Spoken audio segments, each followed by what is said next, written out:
Michael, the next thing we want to talk about is highly controversial, but I think is extremely important for patients. Actually, I think it's important for families too, Yeah. because the issue comes up. Sometimes families will bring it up because a patient has told them something, Right. and that the what they've told them is They've had a friendly visitor. it's sometimes disturbing. Yeah, well, exactly. I think in most cases it is. Very few people have got the experience to know what to do with it, and they don't often share it until later when they can't hold it anymore. Or they share it after the person has died. That something happened and they're troubled by it, and they're trying to figure out why. And when we talk about visitors, I'm mostly referring to friendly visitors. Mm-hmm. It's rare that I've heard of unfriendly visitors. There may be people who are not necessarily terribly interested in you that are visiting. Maybe they're just observers. But friendly visitors are people who have passed away previously. Who are important in your life in some way. Sometimes you know, sometimes you don't know the importance of their visit or who they are. I have had a number of mostly families who have shared this information with me, but not only family members. Sometimes the patients themselves have said, I am sensing people around me who are not of this world. Correct.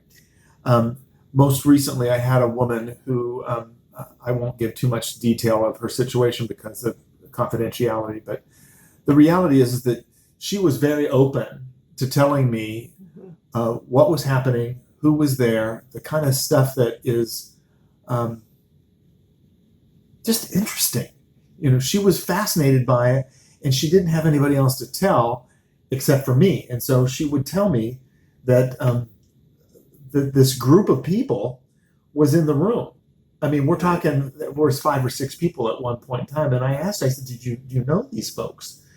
Oh. And that was the other piece that was interesting, because she didn't know them. Yeah. She didn't know them. And because a lot of times the people who are visiting are people who are known. Yes. I would say probably more so someone you have lost from your past, somebody who has been close to you, somebody who you've cared about or they've cared about you. Sometimes it's just a matter of helping you understand and calming you, and sometimes it absolutely raises all billy hell within the medical community and the family structure. So it just depends. Michael and I have been doing this long enough that we're not talking 1 or 2 cases. If you're doing a support group and you've got 20 individuals that you're working with over a period of time, you will get 18 of the 20 that will at some time, as they go into end stage, will start expressing these visitors and the situations that they find themselves in with these guests. My sense is that the visitors come very close to the time that you're going to pass. Correct. Usually days, not usually more than that amount of time. This particular woman that I was referring to, it was a couple of weeks before. But most of the people that I have heard this from have talked about it days before they pass.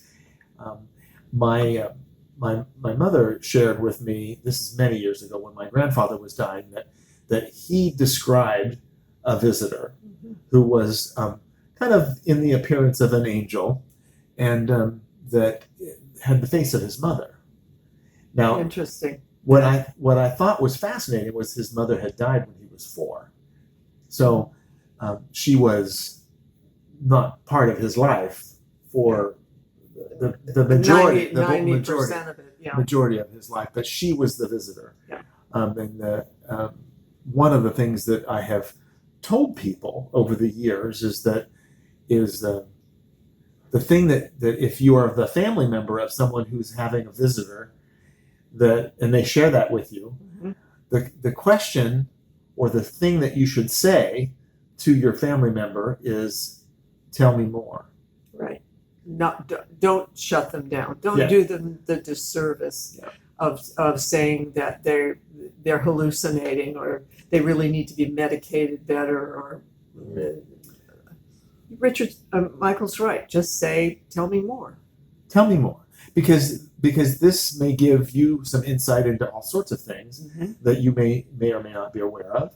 But I think that there's some value into kind of playing along. Yes. And I don't mean that in a disparaging way. I think that you don't want to stop them talking. Right. You always want people to tell you more. One of the things that I asked this woman with all these people visiting her, I said, "Are you afraid?" Mm-hmm. And she says, "No." She says, "It's just odd." She says, "Because I don't know these people." Yeah. And I said, "What do you think their purpose is?" And she very clearly said, she says, "I think they're escorts." Correct. Yeah. Yeah. That's what we get 90% of the time. They're escorts. And I thought, well, that's interesting. Yeah. Tell me more. That's right. And okay. My son had the experience in our family. We stay with the family member who's dying. We do not leave. As I was saying, Michael, earlier, one of on the before the tape stopped, within our family of origin, we do not leave the individual who's dying, the family member who's dying. We stay with them. Someone is always in the room, 24 hours a day. My son and my niece were with their grandmother, very, very end stage, a day before she died. All of a sudden, my niece said to my son, "Who is that man that's come into the room?" And Damon said, "That's our great grandfather." And he stood in front of his daughter, their grandmother, and had an argument with her about leaving. And she literally stamped her foot in defiance as though she were 9 or 10 years old. And Damon, my son, who had such experiences before, said to his cousin, "Just stay calm and watch." And they did. And he left and she died. And they have since talked about it with me. And the experience that they had, they have both benefited from as adults, as full on with their own families, with their own children. So it was a gift. It was an incredible gift that he gave, the great grandfather gave to his great grandchildren. That's a very personal story. Other family members, sometimes they don't always receive it like it is meant to be received. So if Michael and I have had the opportunity of spending time with a patient prior to death, several months, in fact, with them, we understand enough of their story to understand who is there, why they've come, and what they're experiencing. And usually, as Michael stated earlier, within a few days, the patient dies. One of the things that I'll point out to people that I think is really important for them to notice, because they are noticing it, they just don't, they need someone to point it out, is that the person that they care about who's dying is no longer looking at them. And they're looking past them. It's a far away look, and it's usually looking here or here, but it's not here. And sometimes that's bothersome, to people, because it usually means that that the person's transitioning, or they're, kind of on their way out. But every once in a while, they might say, "I see something," or "I see somebody," or "somebody is here." Not always, and I'm not saying that this happens for everybody. I'm not saying that Sometimes they just become agitated, Michael. Yeah, I don't know, but it's happened enough time for us to have done a blog about it, so that right. We could prepare you, because there's all sorts of things that are going to happen, and if you're open to it, there's even more. Well, and it's not a particular religion. It's not a particular belief system. It's just an experience. And that's how Michael and I have always viewed it and always looked at it. Yeah. And Sometimes people will want to attach it to their faith perspective because that's the only reference point that they have, and that's okay. I think that it's valuable because it's been incorporated and they've taken it in and they are benefiting from the experience, even if they don't know at that time that they are. But I think that in retrospect, people will look back and say, "Gosh, well, that was really interesting." Sometimes comforting. Yeah. Sometimes extremely comforting. Because I think that my the woman that I was sharing about that these were people who were escorts was probably pretty accurate. She had lots and lots of friends who looked after her in her situation and very supportive people in her life, and that the family circumstances were such that there weren't a lot of people involved. But I thought it was interesting. And that was only one of two conversations that we had about that, but it was interesting.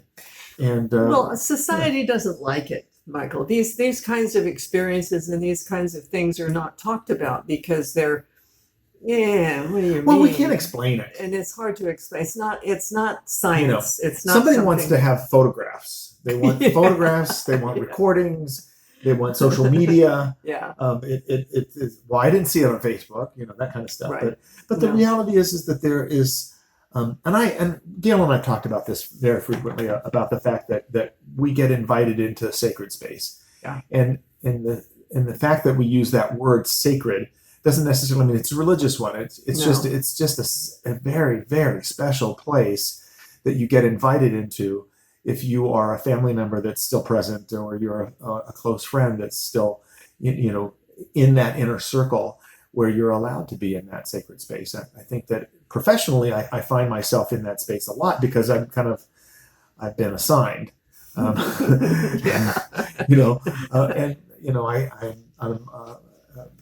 part of the team, and so it's certainly something that's more normal for me to be invited into that space.